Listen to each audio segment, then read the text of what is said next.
చదువుకున్నాం. 2వ అధ్యాయము మొదటి నుండి 10 వచనాలు.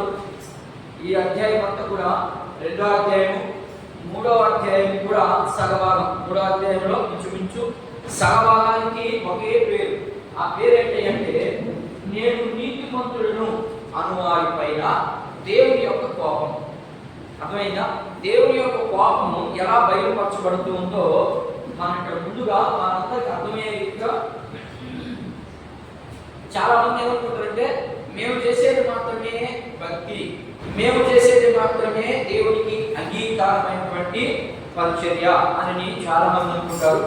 అది ఒకవేళ నీకు నాకు మంచిదేమో, కానీ దేవుని దృష్టిలో ఎలా ఉంది అంటే ఈ లోకంలో నీతిమంతుడు ఒక్కడోనూ లేడు, అందరూ దారి తప్పి దేవుడు అనుగ్రహించినటువంటి మహిమను పొందలేకపోయారని రోమపత్రికలో మనం చదువుకుంటూ వెళ్తాం. 3వ అధ్యాయం దాకా వెళ్ళలేదు కాబట్టి మనకు అర్థం. కానీ ఇక్కడ 2వ అధ్యాయంలోనే చాలా మంది ఏమనుకుంటారంటే మేము మాత్రమే నీతిమంతులమి, మేము మాత్రమే సత్యమైనటువంటి భక్తి చేయగలిగినటువంటి వారిని, మేము మాత్రమే దేవుని పిల్లలమే, పొరపాటు దేవుని పిల్లలు కాదు అనే ఉద్దేశంతో ఉన్నటువంటి మనుషులతో ఈ యొక్క పౌలు గారు, రోమపత్రిక రాసిన ఎవరు? పౌలు గారు. ఈ పౌలు గారు అలాంటి వాళ్ళతో మాట్లాడుతూ లేదు లేదు అందరూ పాపం చేశాం, మీరు మాత్రమే నీతిమంతులు అయితే పొరపాటు కూడా నీతిమంతులు కాదు అది అనే విషయము తప్పు అనే విషయాన్ని వాళ్ళకు తెలియచేసేదానికి ఎలా తప్పు ఏంటి అనే విషయాలు ఇగో 3 భాగాలుగా చేశారు. ఎదుటి వారికి తీర్పు తీర్చే నీవు దేవునికి దూరస్తుడే, అంటే దేవుని కోపము, దూరస్తుడు అంటే దేవుని కోపం వచ్చినట్టే అర్థం. అందుకని దేవుని కోపం అనుకోబాకండి. ఎదుటి వారికి తీర్పు తీర్చు నీవు దేవునికి వ్యతిరేకస్తుడివే, నీవు తీర్పు తీర్చే అధికారం నీకు లేదు. ఏ విషయంలో తీర్పు తీర్చాలి, ఏ విషయంలో ఎదుటి వారిని నీవు నిందించాలో అది బైబిల్ చెప్తారు. అర్థమైందా? దాన్ని 2వ అధ్యాయం 1 నుంచి 3 వచనాల్లో మనం గమనించగలం.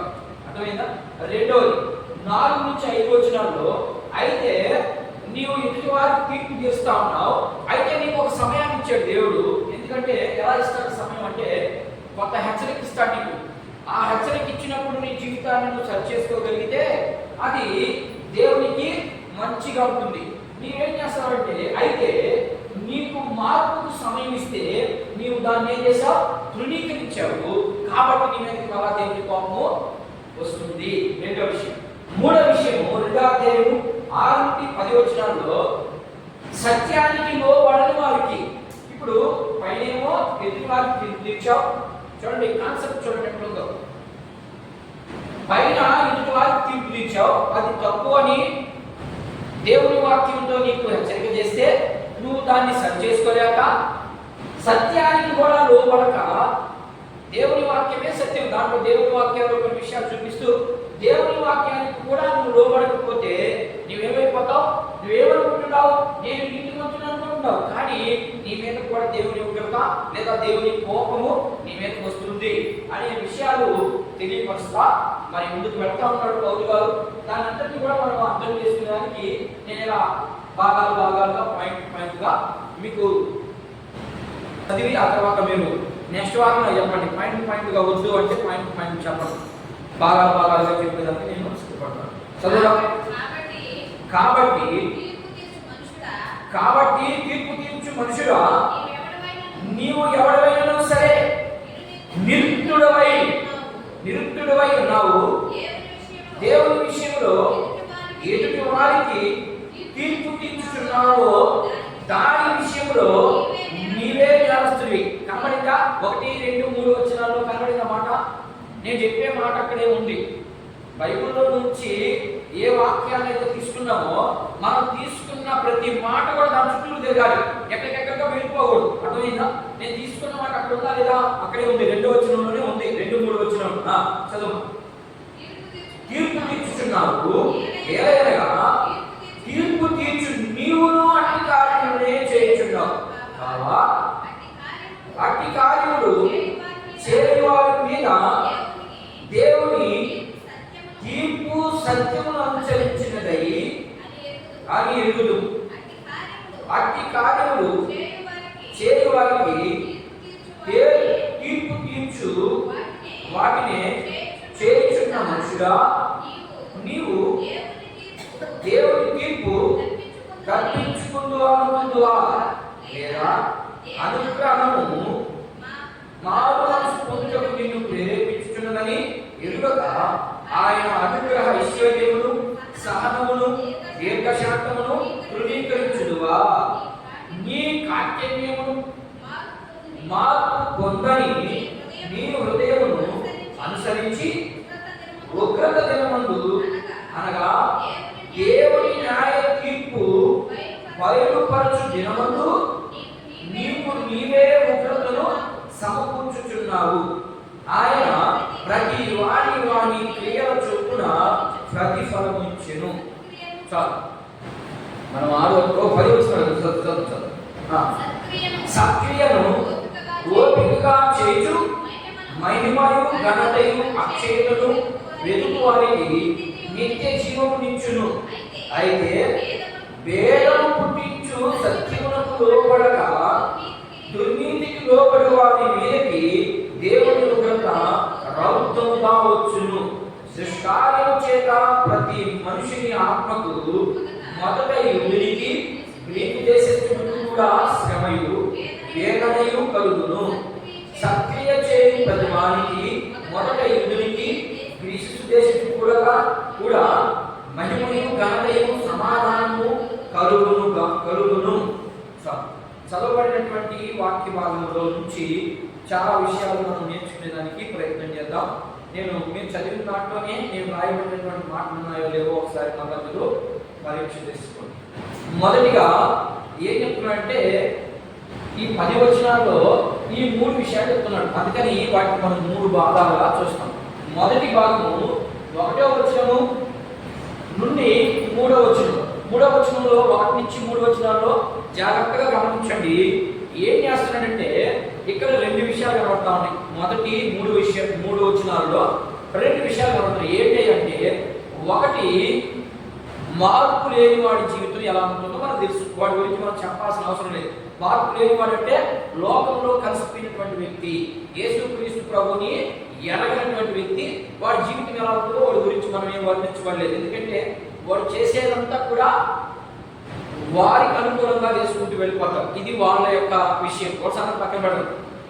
యేసుక్రీస్తు ప్రభు దగ్గరికి వచ్చి, అంటే లోకంలో నుండి మార్పు చెంది దేవుని దగ్గరికి వచ్చినటువంటి ప్రజలు, ఆ ప్రజలు ఎలా ఉంటారయ్యా అని మనం గమనిస్తే అక్కడ 2 విషయాలు రాయబడి ఉంది.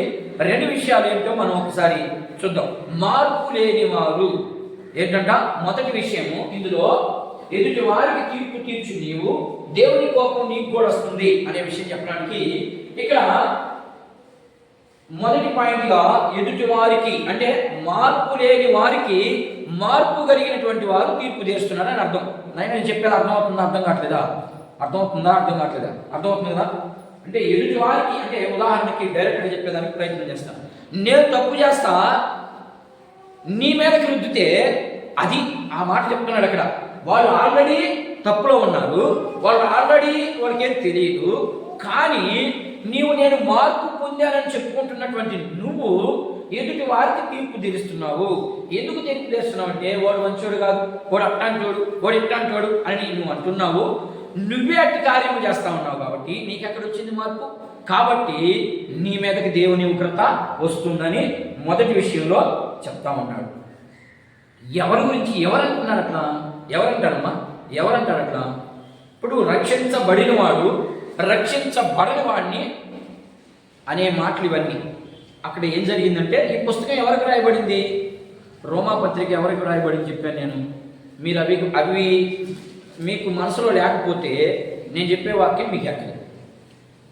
అవి ఉండాలి. అందుకని ఇంట్రడక్షన్ చాలా ప్రాముఖ్యం. వాక్యానికి, పుస్తకానికి ముందు ఇంట్రడక్షన్ చాలా ప్రాముఖ్యం.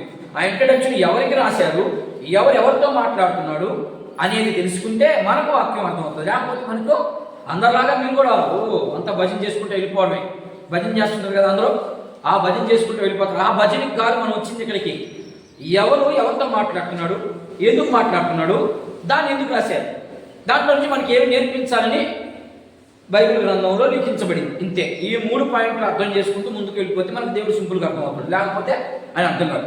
ఇక్కడ పౌలు గారు యూదులతో మాట్లాడుతున్నాడు. ఇక్కడ యూదులు ఏమనుకుంటున్నారంటే మేము మాత్రమే నీతిమంతులు. ఎందుకని? యూదులకి కొంత దేవుడు ఆధిక్యత ఇచ్చాడు. ఏమని ఇచ్చాడంటే వాళ్ళు వాగ్దానాలు మావి, మేము అబ్రహాము సంతానము, అబ్రహాము దేవుడిని నమ్మెను, అది అతనికి నీతిగా ఎంచబడింది. ఆది కాండంలో ఉంటుంది మాట. అందుకని మేము అబ్రహాము సంతానంలో నుండి వచ్చాము కాబట్టి, అబ్రహాము సంతానంలో నుండి మేము వచ్చాము కాబట్టి మేము మాత్రమే నీతిమంతులు, వాళ్ళందరూ నీతిమంతులు కాదు అనే ఉద్దేశాన్ని తెలియపరుస్తాను. చూద్దాం కొన్ని మాటలు. ఆ దేవుడు వారికి ఇచ్చినటువంటి ఆధిక్యతలు ఏంటి? రోమపత్రిక 3వ అధ్యాయం. ఏంటి వారికి ఇచ్చినటువంటి ఎందుకు వాళ్ళు మేము నీతిమంతులము, మేము మాత్రమే నీతిమంతులని ఎందుకు చెప్పుకుంటున్నారంటే, ఎదుటి వారికి ఎందుకు తీర్పు చేస్తా ఉన్నారంటే కారణం ఏమిటో అక్కడ రాయగలరు. రోమపత్రిక 3వ అధ్యాయం 2వ వచనం. ప్రతి విషయమందు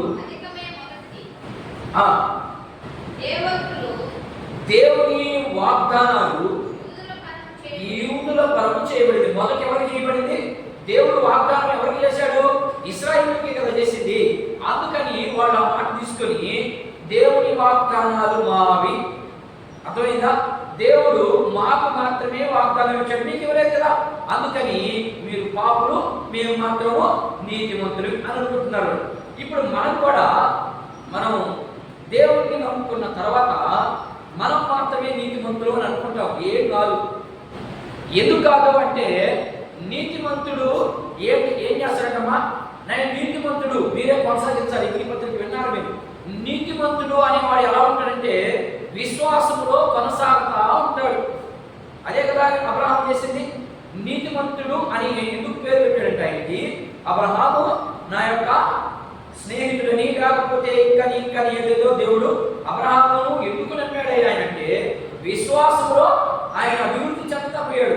మనకు ఉందా విశ్వాసంలో అభివృద్ధి లేదు అంటే నువ్వు ఇంకేమయ్యాడు? నన్ను ఇక్కడ అర్థమవుతుందా? దేవుడు నీతిమంతుడు అనే వ్యక్తి ఎలా ఉంటాడో వాడికి ఉదాహరణ చూపిస్తున్నాను నేను. నీతిమంతుడు ఎలా ఉంటాడంటే విశ్వాసంలో అంతకంతకు రోజు రోజుకి అభివృద్ధి చెందేవాడు మాత్రమే నీతిమంతుడు. లేకపోతే నీతిమంతుడు జాబితాలోకి వాడు రాలేడు. ఎలా అవుతాడు నీతిమంతుడు? ఎలా అభివృద్ధి చెందుడంటే వాడు క్రియ మారిపోద్ది, వాడి యొక్క నడవడిక మారిపోద్ది, వాడు చేసే పని మారిపోద్ది, వాడి యొక్క భక్తిలో కూడా రోజుకి ఏదో గొప్పగా తెలుసుకోవాలి, ఏదో నేను ఎదగాలి అనే ఉద్దేశం కలిగిన వాడు మాత్రమే విశ్వాసి, లేకపోతే నీతిమంతుడు. ఇప్పుడు మనం పరీక్ష చేసుకున్నాం, మనం అనే ఆ జాబితాలో ఉన్నామా? ఆ జాబితాలో ఉంటే నీవు ధన్యుడివే. ఆ జాబితాలో లేవు అంటే దేవుడు నీకు అవకాశం ఇస్తా ఉన్నాడు. అందుకని ఇదిగో అయితే నీకు మార్పుకు సమయాన్ని ఇచ్చాడు నేను. చూడండి ఆయన, చూడండి ఎంత దేవుడు ఎంత ప్రేమ స్వరూపుడు చూడండి. మరి నీ మీద నా మీద ఆయనకు ఉన్నటువంటి ప్రేమ చాలా ఎక్కువ. అది ఎంతని చెప్పలేము, కానీ మనమైతే దాన్ని రుచి చూడలేదు కాబట్టి దేవునిని కించపరచడం, దేవుని సన్నిధికి దూరం అయిపోవడం, దేవునికే దూరస్తులు అయిపోవడం, లోకానికి వైపు చూడడమే మన పని. అందుకని ఇక్కడ ఏం చెప్తున్నంటే ఎదుటి వారికి తీర్పు తీర్చు నీకు నేను ఒక సమయాన్ని ఇచ్చా. అయితే నాకు వచ్చిన ఉంటుంది, అయితే నీకు మార్పు సమయాన్ని ఇచ్చాను, మీరు మాత్రము మార్పు పొందలేదు అంటాడు. నేను మొదటి విషయంలో చెప్తాను, రెండో విషయంలోకి వెళ్ళలేదు. ఏం చెప్తున్నానంటే యూదులు ఏమనుకుంటారంటే మేము మాత్రమే నీతిమంతులమే, ఎందుకంటే దేవుడు వాగ్దానం చేసింది మాకు ప్రతిదీ కూడా మాకే ఇస్తా అన్నాడు. అందులో మేము అబ్రహాము సంతానం కాబట్టి మేము మాత్రమే దేవుని పిల్లలమే, మేము మాత్రమే నీతిమంతులమే అని అనుకుంటున్నారు. అనుకుంటూ వాళ్ళు మాకు ఇచ్చినటువంటి ఫలం ఏదైనా ఉంది అంటే ఏంటి ఆ ఫలం అంటే 3వ అధ్యాయము 2వ వచనంలో మనం చూసాం. అయితే దేవుడు వారికి పౌలు ఏం చెప్తున్నాడంటే అట్టి కార్యములు చేసే మీరు అని అన్నాడు. ఏంటి వాళ్ళు చేసే ఏంటి వాళ్ళకు ఉన్నటువంటి కార్యాలు ఏం చేశారంటే ఎలా వారి మీద తీర్పు వస్తుందంటే కొన్ని విషయాలు చూపిస్తా ఉన్నాడు. చూద్దాం. మత్తయి సువార్త 7వ అధ్యాయము 1-5 వచనం చూడండి.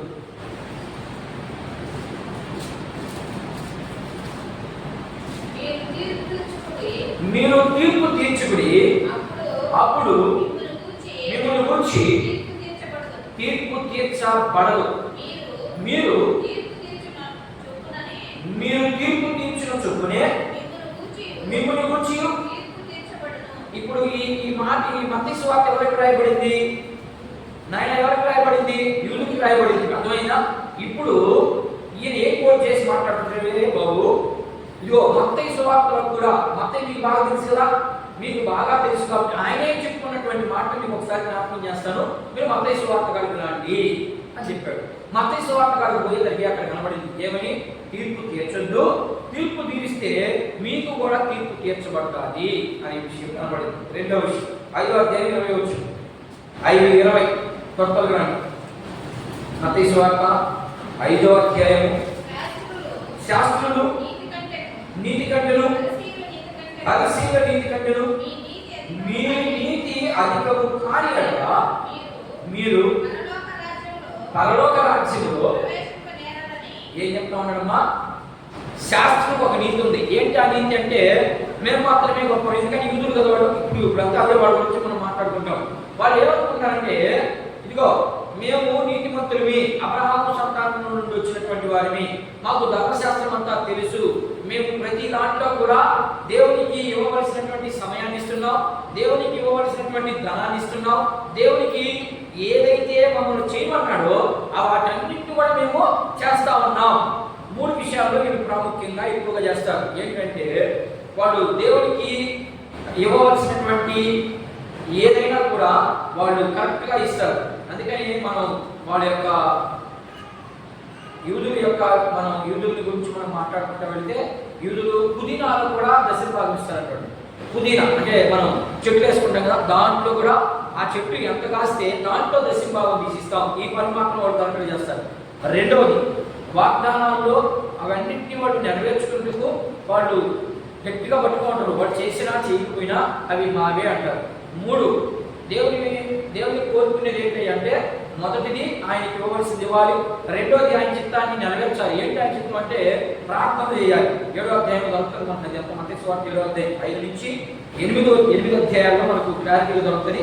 ఆ 3వ అధ్యాయం మనం చదివితే యూదుల యొక్క సిద్ధాంతం ఏంటి, యూదుల యొక్క పరిస్థితి ఏంటి అనేది మనకు అర్థమవుతుంది. అక్కడ వాళ్ళు యూదుల్లో ప్రార్థన చేస్తారు. అదంతా వాళ్ళు నిజంగా చేస్తున్నారా, పైకి చేస్తున్నారా అనేది పక్కన పెడితే వాళ్ళు అలా చేస్తారు అంతే. అందుకని మేము మాత్రమే గొప్పవారిని, మేము మాత్రమే నీతిమంతులమి అని చెప్పుకుంటూ ఉన్నారు. రెండవ విషయం అది చూడండి, రోమపత్రిక 1వ అధ్యాయం ఏంటి వాళ్ళు చేసే 5వ అధ్యాయం చదివారా? మత్తయి సువార్త 5వ అధ్యాయము 22వ వచనం దాకా చదవండి. 5:22 దాకా చదవండి. 28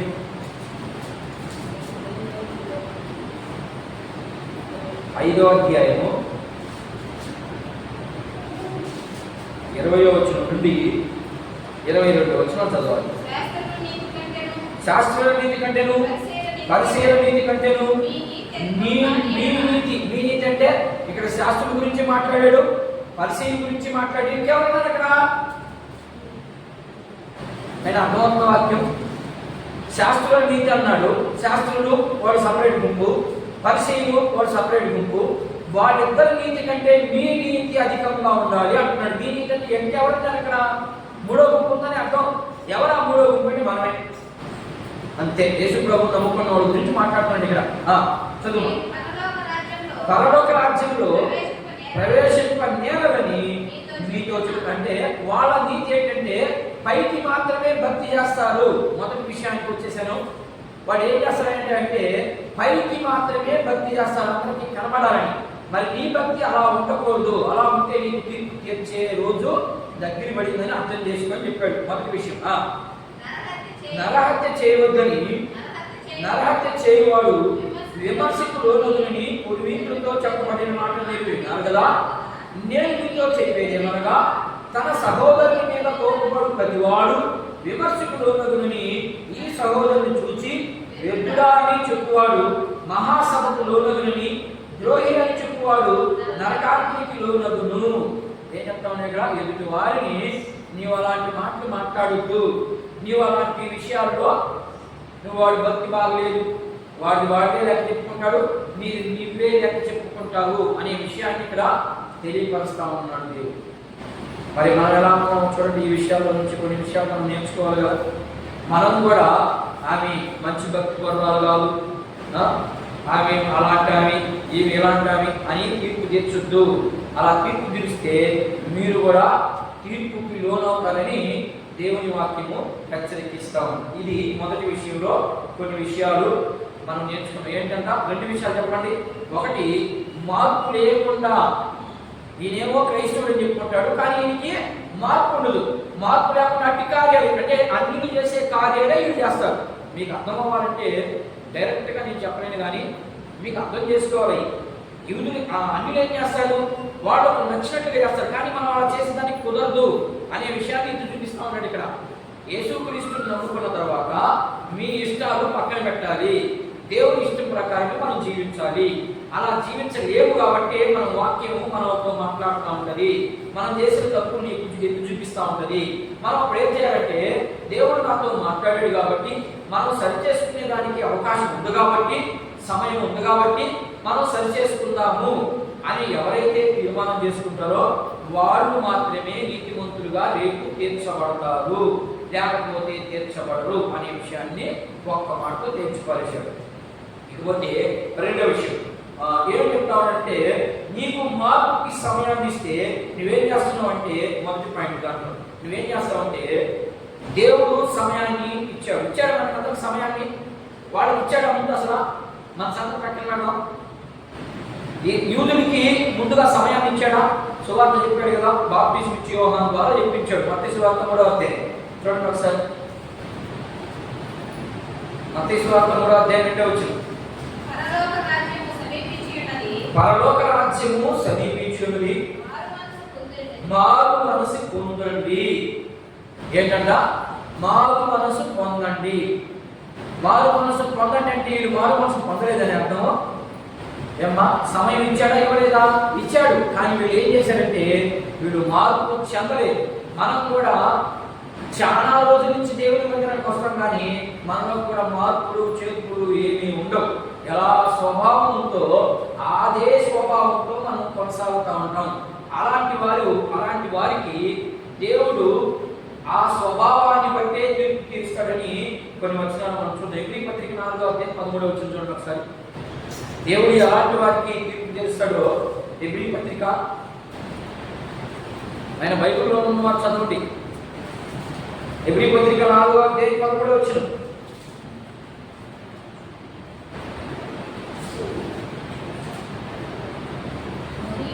మరియు ఆయన దృష్టికి కనపడని దుష్టము ఏదీ లేదు. వారు ఎవరికి లెక్క అప్పగించవలెనో ఆ దేవుని కనులకు సమస్తమును మరుగులేక. ఏంటంట? దేవునికి సమస్తము కనబడుతుంది. అంటే ఇప్పుడు ఏం కనబడతా ఉంది? వీళ్ళేమో ఈదుల్లో చేరి ప్రార్థన చేస్తారు, తెల్లబట్టలు వేసుకొని నడుస్తూ ఉంటారు, కానీ వాళ్ళలో ఉన్నటువంటి ఆ హృదయంలో ఉన్నటువంటి స్వభావము మారదు అనే అర్థం ఇక్కడ. వాళ్ళ స్వభావం నాకు తేడాగా కనబడుతుంది. మత్తయి సువార్త 7వ అధ్యాయం మీరు మనొచ్చి చదువు చూస్తే దాంట్లో చాలా విషయాలు రాయబడి ఉన్నాయి. వాళ్ళ యొక్క స్వభావం ఎలా ఉంటుంది, వాళ్ళ పరిస్థితి ఎలా ఉంటుందో మీకు అక్కడ క్లారిటీగా దొరుకుతుంది.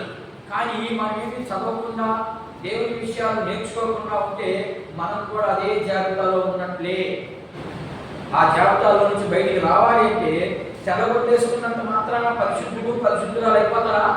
అప్పుడు స్వభావం మారాలి. అందుకని ఆయన ఏమంటున్నాడంటే, నేను ప్రతి ఒక్కరిని కూడా నేను తుంగి చూస్తా ఉన్నాను మీ హృదయంలోకి. మీ పైలోపు నాకు వద్దు, మీ తెల్లబట్టలు నాకు వద్దు. అటెండ్ తెల్లబట్టలు వేసుకోవద్దని కదా నా ఉద్దేశం. మాకులేం తప్పలేదు, కానీ అక్కడ దేవుడు మా హెచ్చరిక చేస్తా ఉన్నాడు వాళ్ళకి సమయాన్ని ఇచ్చి. నీవు కూడా అట్టి కార్యాలు చేస్తున్నావు, లోకస్తులు చేసినట్టే నువ్వు చేస్తున్నావు. కాబట్టి నువ్వేం చేయాలంట? జాగ్రత్త పడు, నీకు సమయాన్ని ఇస్తా ఉన్నాడు దేవుడు, సరి చేసుకుని జీవితాన్ని అని హెచ్చరిక చేస్తా ఉన్నాడు. చదువులైన రోమాపత్రిక సరే మొదటి సమయంలో గ్రంథము 16వ అధ్యాయము 7వ వచనం ఒకసారి గమనిద్దాం. సమయంలో మొదటి గ్రంథము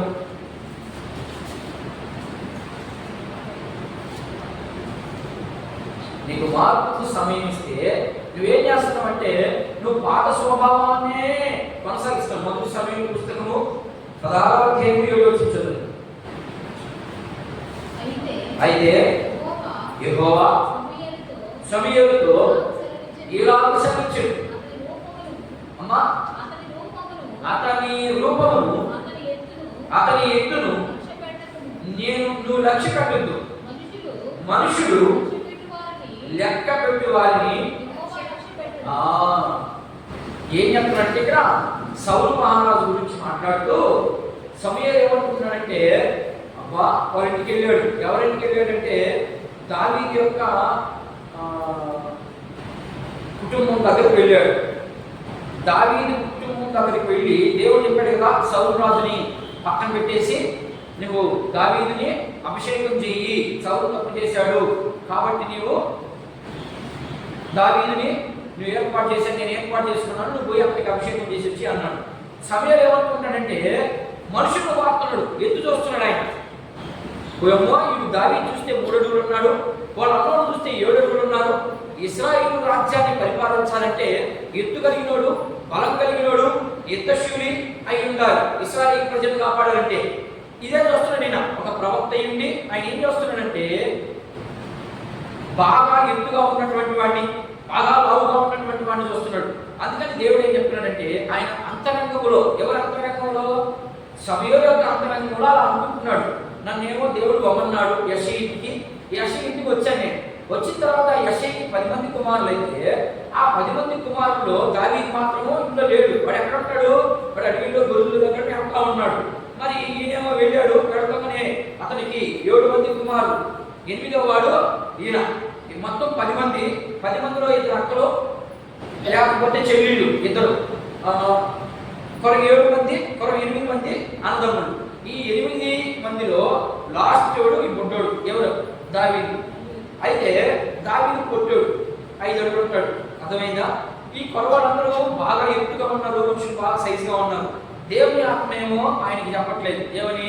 ఇదిగో పలానా నించుకో, ఇదిగో పలానా మధ్యలో అందరిని పిలిపించి నిలబెట్టాడు కదా. నిలబెట్టిన తర్వాత ఈ నేసుకుంటూ బాగుంది, ఈ బాగా ఎత్తుగా ఉన్నాడే అని అనుకుంటున్నాడు ఆయన. అందుకని దేవుని ఆత్మ మీకు ఏం చెప్తా ఉందంటే, నువ్వు మనుషుల పైలోకాన్ని చూడద్దు, నువ్వు నేను చెప్పించి అంతే అన్నాడు.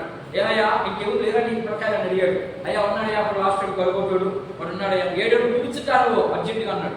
పిలిపించంటే వాడు చూస్తే ఎవరున్నాడు?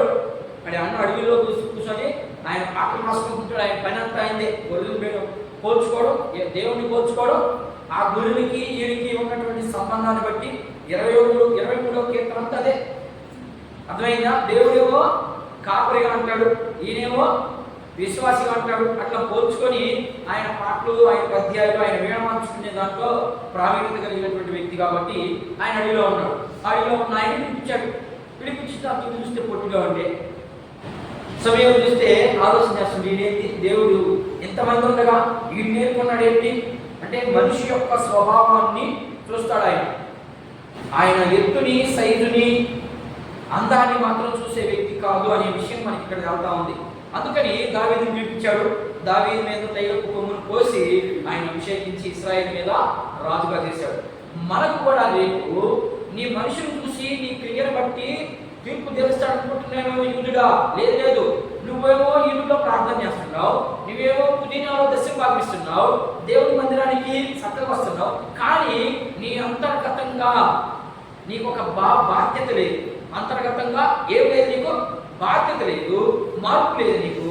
కాబట్టి నీకు కూడా తీర్పు వస్తుంది అనే హెచ్చరిక ఇచ్చాడు. ఇది మొదటి 2 భాగాల్లో ఉన్నటువంటి విషయం. ఇకపోతే చూద్దాం.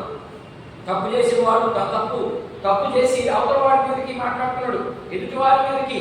వాడు చేసే తప్పుడు ఈడు చేస్తూ ఈడు వాడిని హెచ్చరిక చేస్తా ఉన్నాడు. మళ్ళీ ఇంకొక 2 మాటలు చూద్దాం. నేను దేవుడు సమయాన్ని ఇచ్చాడు, ఆ సమయాన్ని ఈడు సద్వినియోగం అంటే 2వ విషయం ఏముంది? అయితే నీకు మార్పుకు సమయం ఇస్తే నీవు దాన్ని తృణీకరించావు, అందుకని కూడా నీకు దేవుని కోపం నీ మీదకి వస్తుందని 2వ విషయం. ఆదికాండము 6వ అధ్యాయం ఎలా వస్తుందో చూద్దాం. ఆదికాండము సమయాన్ని ఇచ్చాడు నీకు దేవుడు. ప్రతిరోజు వాక్యంతో నీతో మాట్లాడతాడు, హెచ్చరిక ఇస్తా ఉన్నాడు. కానీ నీవు ఆ వాక్యానికి లోబడకపోతే నీకు కూడా దేవుని కోపము, లేకపోతే దేవుని యొక్క ఉగ్రత నీ మీదకి మనుషుడా నీ మీదకి వస్తుంది జాగ్రత్త పడు అనే విషయాలు తెలియపరుస్తా ఉన్నాడు. చదువుదాం. ఆదికాండము 6వ అధ్యాయము 3వ వచనం. అప్పుడు యెహోవా నా ఆత్మ నరులతో ఎల్లప్పుడూ వాదించును, వారు తమ అక్రమ విషయంలో నరమాత్రులై ఉన్నారు. అయినను వారి దినములు 120 ఏళ్ళు అగునని. చాలు. ఏం చేశాడమ్మా? మనుషులు ఎలా ఉన్నారంట? మనుషులు ఎలా ఉన్నారంటమ్మా? వారి ఇష్టానుసారంగా ఉన్నారు. అయినా కూడా దేవుడు అవకాశం ఇచ్చి ఎన్ని సంవత్సరాలు ఇప్పుడు మనిషి ఆయుష్ ఎంత పొడిగించాడు దేవుడు? ఎన్ని సంవత్సరాలు బతికారు ముందు? ఇప్పుడు మనం చదువుకున్న దానికంటే ముందు 1 నుంచి 5 అధ్యాయాల్లో ఎన్ని సంవత్సరాలు బతికాడు మనిషి? 900 చిల్లర. హైయెస్ట్గా బ్రతికినవాడు ఎవరై అంటే మెతుషల అనే వ్యక్తి హైయెస్ట్గా ఈ భూమి మీద జీవించినటువంటి మనుషుల్లో ఎక్కువ సంవత్సరాలు బ్రతికిన వ్యక్తి ఎవరైనా ఉన్నాడు అంటే మెతుషల. అర్థమైందా? ఈ మెతుషల మాత్రమే 900 చిల్లర సంవత్సరాలు బ్రతికాడు. మనందరూ ఆయుష్ తగ్గుతా వచ్చింది. ఎందుకంటే దేవుడు ఇదిగో మీ ఆయుష్ తగ్గుతా ఉంది. కారణం ఏంటంటే పాపం వల్ల వచ్చే జీతం మరణం అంటే చావని కాదు అక్కడ అర్థం. అక్కడేమో చావు, మనం ఇక్కడ ఏమో అర్థం చేసుకోవాలంటే మన ఆయుష్ తగ్గిపోతా ఉంది. ఇక్కడ ఈ కాన్సెప్ట్ బట్టి మాట వస్తే ఇదిగో మన ఆయుష్ దేవునికి వ్యతిరేకంగా పాపం చేస్తా ఉన్నాం కాబట్టి మన ఆయుష్ ఎలా వచ్చింది? 900 సంవత్సరాలు ఉన్నటువంటి దేవుడు ఇచ్చినటువంటి ఆయుష్ ఇప్పుడు ఎంతకు వచ్చిందమ్మా? ఎంతకు వచ్చిందని చదివావు నువ్వు? 130 సంవత్సరాలకు వచ్చేసింది, 120 సంవత్సరాలకు వచ్చేసింది. కారణం ఏంటంటే దేవుడు అవకాశాన్ని ఇచ్చాడు, వాళ్ళు మార్పు చెందలేదు కాబట్టి దేవుడు ఏం చేశాడు? మనిషి ఆయుష్ని తగ్గించడం జరిగింది. ఇది 2వ విషయం. ఇప్పుడు ఎంతకు వచ్చింది? అప్పుడైతే ఆదికాండము 6వ అధ్యాయానికి 120 సంవత్సరాలు ఉన్నామ్మా. ఇప్పుడు ఎంత ఉంది ఆయుష్? ఇప్పుడు లెక్కలేదు. 90వ కీర్తన కాడ పుస్తకానికే 80 సంవత్సరాలు ఉన్నాడు. 70 నుంచి 80 సంవత్సరాలు ఉన్నాడు. ఆదికాండానికి 90వ కీర్తనకి పెద్ద దూరమేమి లేదు. ఏమన్నా ఉందా దూరం? ఆదికాండంలో చెప్పినటువంటి దేవుడు నిర్గమకాండంలోకి వచ్చేసరికి మోషే ఎక్కడ ఉన్నాడు? నిర్గమకాండంలోనే ఉన్నాడు. నిర్గమకాండము తర్వాత నీకు ద్వితీయోపదేశ కాండం దాకా ఉన్నాడు ఆయన. ద్వితీయోపదేశ కాండం కానించి మొత్తం అంతా మోషేనే కాబట్టి రాసింది. మోషే కాలానికి ఎంత తగ్గిపోయిందో చూడండి. ఆయుష్ ఎంత తగ్గించేసాడు దేవుడు. అక్కడేమో 120 సంవత్సరాలు అన్నాడు. ఏళ్ళకి వస్తే అధిక భావం ఉంటే 80 ఏళ్ళు అన్నాడు. ఎన్ని సంవత్సరాలు తీసేశాడు? ఇంచుమించు 50 ఏళ్ళు తీసేసాడు దేవుడు. ఇప్పుడు ఎంతకు వచ్చింది? ఇప్పుడు ఎప్పుడు పోతాడు కూడా ఇది. అంటే చేసేదాన్ని బట్టి నీకు ఎందుకు మాట చెప్తున్నా స్వభావాన్ని బట్టి దేవుడు తీర్పు చేస్తాడు. నువ్వు ఏ స్వభావంతో దేవుని మందిరానికి వస్తున్నావు? ఏదో కాలక్షేపానికి పోవాలని వస్తున్నావా, లేకపోతే ఏదైనా ఫలించాలనే ఉద్దేశంతో వస్తున్నావా? ఇది నేను చెప్పే పాయింట్. కాలక్షేపంతో వస్తే నీకు ఆయుష్ తగ్గిపోతా ఉంది. కాలక్షేపం కోసం రాకూడదు దేవుని దగ్గరికి. మనం దేవుని దగ్గరికి ఎందుకు రావాలంటే నేర్చుకోవాలి. మనలో ఉన్నటువంటి లోటుపాట్లు నేర్చుకోవాలి అంటే మనలో ఉన్నటువంటి లోటుపాట్లను సరి చేసుకోవడమే నేర్చుకోవడం. లోటుపాట్లను సరి చేసుకోకుండా నువ్వు యథాప్రకారంగా అలాగే జీవిస్తావు, కొనసాగుతా ఉన్నావు అంటే నీకు ఆయుష్ తగ్గిపోద్ది. ఆయుష్ తగ్గిపోవడంతో పాటు నువ్వు దేవుడి తీర్పులోకి వస్తావు. ఒకవేళ ఇక్కడ ఆయుష్ తగ్గిపోతుంటే నువ్వు 100 సంవత్సరాలు బతకొచ్చేమో. ఇది ఆయుష్? ఇది కాదు ఆయుష్. రేపు దేవుని దగ్గర నిలబడేది మనకు బహుమానం. ఆయుష్ అక్కడ యుగాలు ఉండాలి మనం. అందుకే అది దాన్ని అలా మాట్లాడడం జరిగింది. హోషేయ గ్రంథం 11వ అధ్యాయం చూడండి. హోషేయ గ్రంథం ప్రవక్తలతో ఒక మాట మాట్లాడుతామని చూద్దాం. సమయాన్ని ఇచ్చాడు, అయినా వాడు తృణీకరించాడు. ఆదికాండంలో ఇచ్చాడు, ఇక ఇచ్చుకుంటానే వస్తానే ఉన్నాడు దేవుడు. సమయాన్ని అనుగ్రహిస్తానే ఉన్నాడు. కానీ వాడు మాకు ఏమి పట్టించుకోలేదు. మరి మీకు కూడా మనం కూడా అలాగే ఉన్నామేమో ఒకసారి పరిశీలన చేసుకునే ప్రయత్నం చేద్దాం. కొన్ని విషయాలు చెప్పి చూద్దాం. చూడండి 11వ అధ్యాయం హోషేయ గ్రంథము 11వ అధ్యాయం. దానియేలు గ్రంథం పక్కనే ఉంటుంది. 11వ అధ్యాయం 1వ వచనం 1, 3, 4. ఇశ్రాయేలీయులు బాలుడయుండగా నేను అతని ఎడల ప్రేమ కలిగి పిలిచితిని. ఏమన్నా ఏం చెప్తున్నామ్మా? ఇశ్రాయేలు దేశంలో నుంచి పిలిచినప్పుడు ఆయన బాలుడుగా ఉన్నాడా? అక్కడే బాలుడు ఉంది. ఐగుప్తులో ఉన్నప్పుడు బాలుడుగా ఉన్నారు వాళ్ళు. బాలుడు అంటే అర్థం ఏంటంటే వాక్యం తెలియనటువంటి వారని అర్థం. వాళ్ళ వాక్యం తెలీదా? ఐగుప్తులో ఉన్నప్పుడే తెలుసు వాళ్ళ వాక్యం. అంటే చిన్నతనంగా ఉన్నారు మీరు. అసలు ప్రవక్తలు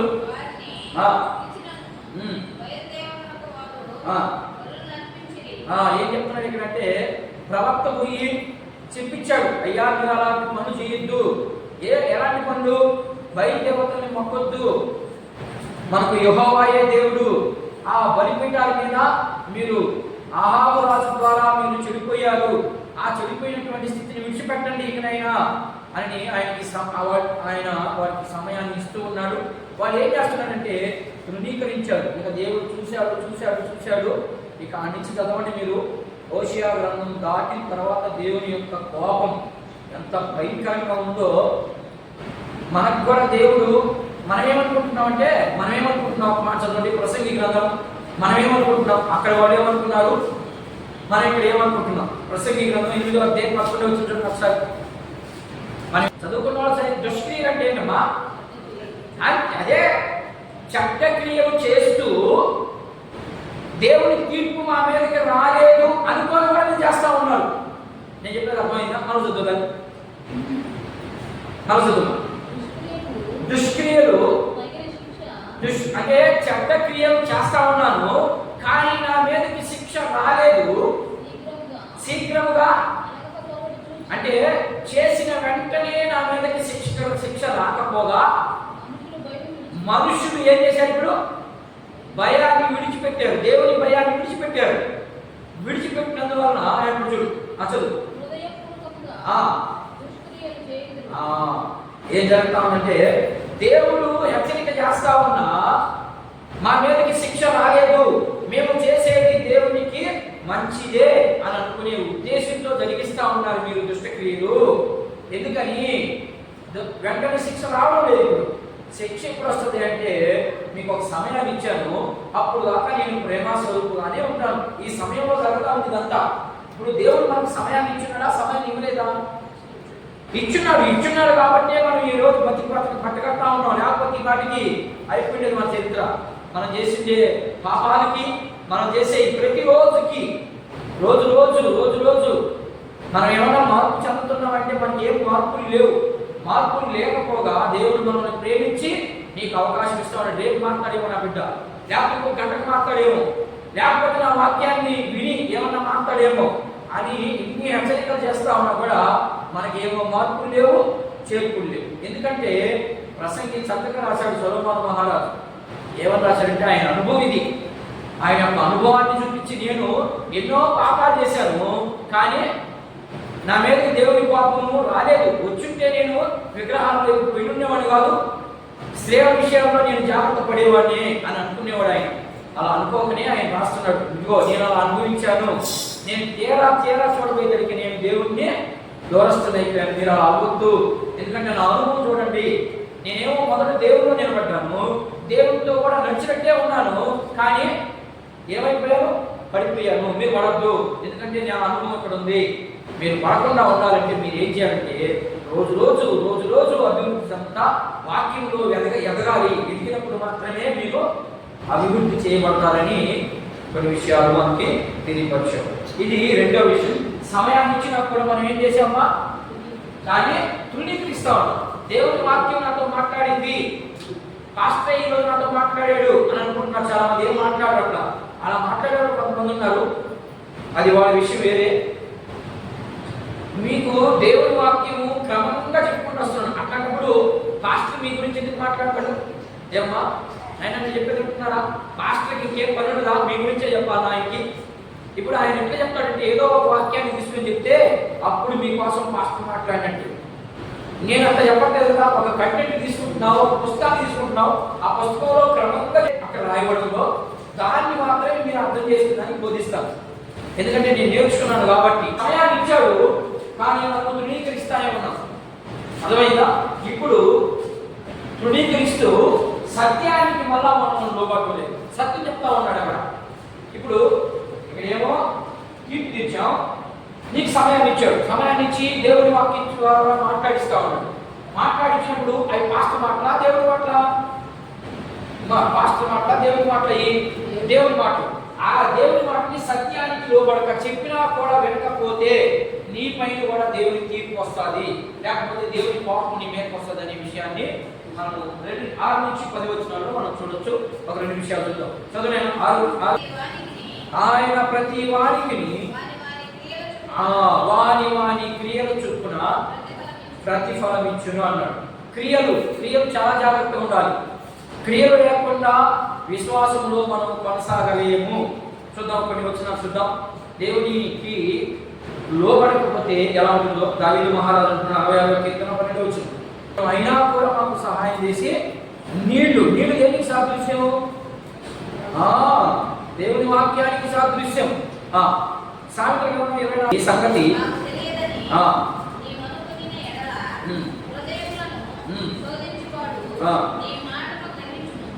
ఏంటంట? ఏం చెప్తున్నాడు అక్కడ? నీ మాట గ్రహించేవాడు హృదయాన్ని స్వాధీనంలో పెట్టుకుంటాడని చెప్తా ఉన్నాడు. గలతీ పత్రిక 8వ అధ్యాయం, గలతీయులకు రాసిన పత్రిక 6వ అధ్యాయం 8 చూడండి.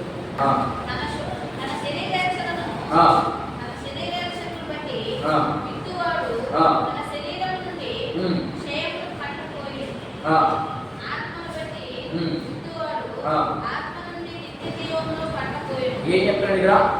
క్రియ చెప్పాను కదా, క్రియను బట్టి నిత్య జీవాన్ని పంట వేయాలంటే ఈ ఆత్మను బట్టి వేస్తుంది. ఆత్మను బట్టి విత్తాలి. ఏదైతే దేవుని వాక్యం బోధిస్తుందో దాన్ని బోధించాలని దాని అర్థం. సరే, ఇకపోతే సత్యానికి లోబడిన వారికి నిత్య శిక్ష ఉంది, హెచ్చరిక వస్తా ఉంది.